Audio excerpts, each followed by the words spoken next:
J'ai Méolidas qui me dit, si le christianisme a opposé raison et foi, comment expliquez-vous alors que l'Occident, qui a été et est toujours en quelque sorte chrétien, est beaucoup plus développé sur beaucoup de points que ne l'est le Moyen-Orient, qui est à majorité musulmane?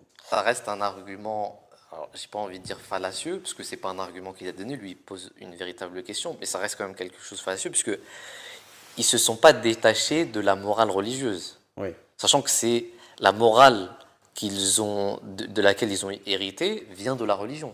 Si on dit se sont totalement déshérités de la religion, bah, je veux dire, le vol ne serait plus un crime. Vous voyez ce que je veux dire? C'est pour ça que c'est pas véritablement un argument. Ils se sont détachés de l'institution religieuse, mais pas de la morale religieuse. Et c'est très bien, parce que ça m'a ramené à ma question, justement, que je voulais vous poser.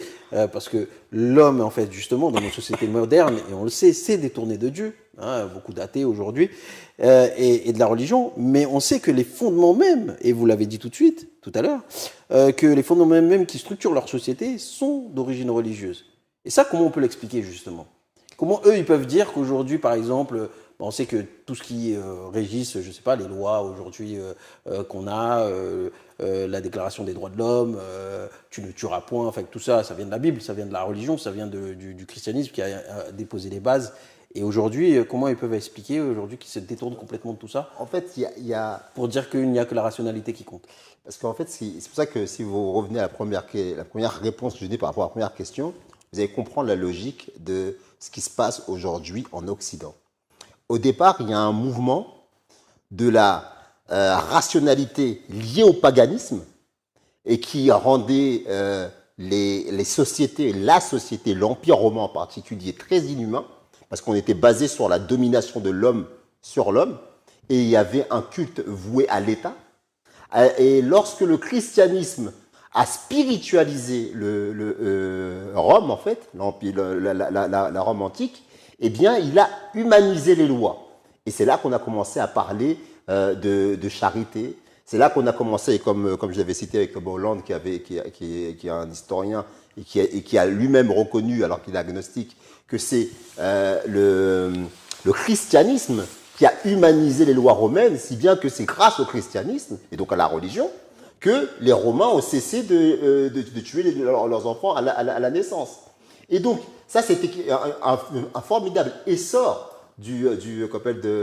une formidable révolution qui a été apportée par le christianisme et qui a permis de donner une culture à la civilisation romaine. Et une culture qui a donné aussi une conscience. Les gens ne se prosternaient plus devant l'empereur, mais se prosternaient devant le Dieu unique. Et après, les éléments irrationnels qui sont venus se greffer justement à cet enseignement chrétien, notamment la Trinité, eh bien, ont été des graines qui ont annoncé en fait la défaite du christianisme par rapport à quoi? Par rapport à la rationalité. Parce que alors qu'au début, il est venu apporter une morale à des gens qui étaient très rationnels, mais en même temps influencés par leur paganisme, lorsque le christianisme s'est imposé, il a fait une guerre contre la rationalité. Alors qu'au début du christianisme, il y avait une véritable complémentarité entre la rationalité gréco-romaine et la morale religieuse chrétienne, et bien par la suite, il y a eu un déséquilibre, où là on a commencé à opposer la foi avec la rationalité. Et c'est ce qui s'est passé en Occident. Et donc, qu'est-ce qui s'est passé? C'est que lorsque la rationalité a été brimée, elle s'est défendue, et elle a profité justement des manquements rationnels, comme la Trinité, la filiation divine, le fait qu'on élève un homme au rang de Dieu, pour justement prendre la place. Mais il y a quand même des restes chrétiens, de morale religieuse, qui se sont installés quand même dans les sociétés occidentales.